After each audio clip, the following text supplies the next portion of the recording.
Hello, and welcome to another segment of Aging with Dignity. I'm your host, Kevin Kirkland. In this week's episode, I want to analyze a rapidly growing program offered by Eternal Hope Healthcare, Palliative Care, also known as Comfort Care. What does it mean? Who pays for it? Is it a good solution for you and your loved ones? To answer these questions today, my guest is an expert in this field. He is one of the very few board-certified hospice and palliative care physicians in this area. He's Eternal Hope's medical director for the inpatient unit and is over the palliative care program. It is my honor to introduce Eternal Hope's very own Dr. Aaron Bice. Well, thank you. It's a pleasure to be here today with you. Well, Dr. Bice, if you could, for our viewers, could you explain what palliative care is and how it differs from hospice? Palliative care is a specialized type of care to take care of people with chronic illness. It provides comfort care measures for both the patient and their family.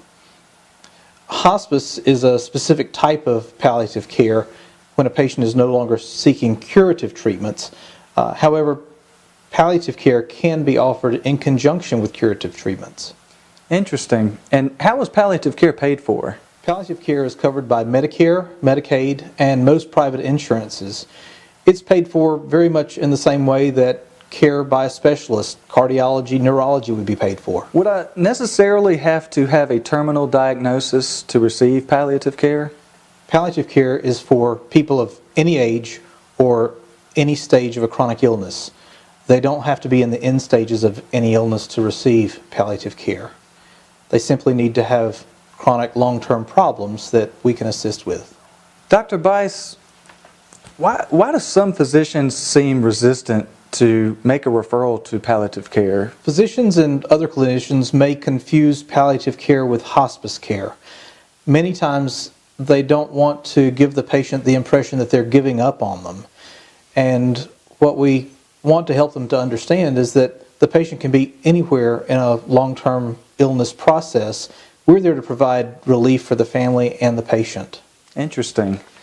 So what exactly are the services that are provided by palliative care, and how do patients benefit from that? Our services provide physical support, eliminating uncomfortable symptoms, providing spiritual support for the patient, avoiding polypharmacy, which means giving patients too many medications from multiple providers that might interact and cause problems, and also helping them navigate our complicated medical system. I see. And Dr. Bice, what would you say to the person that says, well, isn't that the same as home health services? Typically, home health services are to regain function of abilities that have been lost temporarily, things that patient can regain full function and go back to their normal life. In palliative care, we're dealing with long-term difficulties that the patient may not get long-term recovery from, and helping them to adapt to life with these new symptoms and difficulties. Is it possible for patients to receive palliative care in hospitals? Yes. Many times the patient's primary hospital physician can ask for a palliative care consult. At that point, our clinicians would provide a consult, would evaluate the patient for appropriateness for long-term care, provide our options for services for their long-term medical problems, and hopefully educate them about the long-term outcome of those problems and how to deal with many of the symptoms involved. And why would it take a specialized physician to provide palliative care services? Palliative care is overseen by a specially trained physician in palliative medicine, but the team also consists of nurse practitioners, social workers, chaplains, and a team that's involved in dealing with very complex medical issues and long-term illness. Okay. And what about treatments? Would a patient have to stop treatment if they elected for palliative care services? No, a patient could continue receiving other types of care at the same time. An example of this would be a patient with cancer receiving chemotherapy or radiation therapy. The palliative care team would simply be adding an additional level of care. Will palliative care pay for medical equipment and medications? Patients receiving palliative care will continue to get medications and any medical equipment through Medicare or other insurance plans. Okay, so what about sitters and nurses' aides? Will palliative care pay for that? Custodial care is not paid for by palliative medicine.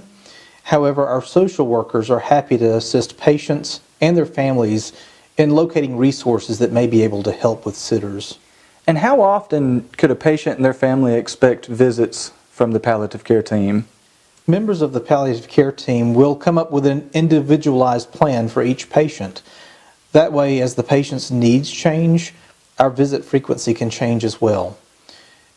Visits might be weekly, bi-weekly, or even monthly, depending upon the patient's needs. And once a person elects to utilize palliative care, how do they stop it if they no longer need it or want it? Palliative care is no different than seeing any other specialty provider. The patient and family can elect to discontinue services at any time they desire. Okay. And can you receive palliative care in the home setting? Yes, this is known as community-based palliative care, which means that the care team comes to your home to provide services. This prevents the patient and family from having to travel to a specialty-based palliative care clinic. And can a patient receive palliative care in an assisted living or nursing home? Yes, palliative care can be provided in an assisted living facility, a personal care home. It can even be integrated into nursing home care for the patient. And Dr. Bice, accepting palliative care, does that mean that that patient is soon to be a hospice patient? No, palliative care can begin as soon as the patient is diagnosed with chronic illness. Whether it's for symptom management or education in their disease process, palliative care can provide services for that patient. And many times their need for palliative care services is quite earlier than the need for hospice services. Wow. Okay, so how long could a patient receive palliative care? The palliative care team will remain involved as long as the patient needs their services or might benefit from those services. I see. And Dr. Bice, what about the patient who lives alone with no support at the house? Yes, palliative care can be provided to patients who live alone. As a matter of fact, the team can also help them establish a plan for when the patient is no longer able to live in their home alone. Well, Dr. Bice, thank you very much for coming on the segment today and helping educate our viewers on palliative care. Thanks, Kevin. It's been my pleasure. In winding down this segment, it's important to understand the differences between hospice and palliative care.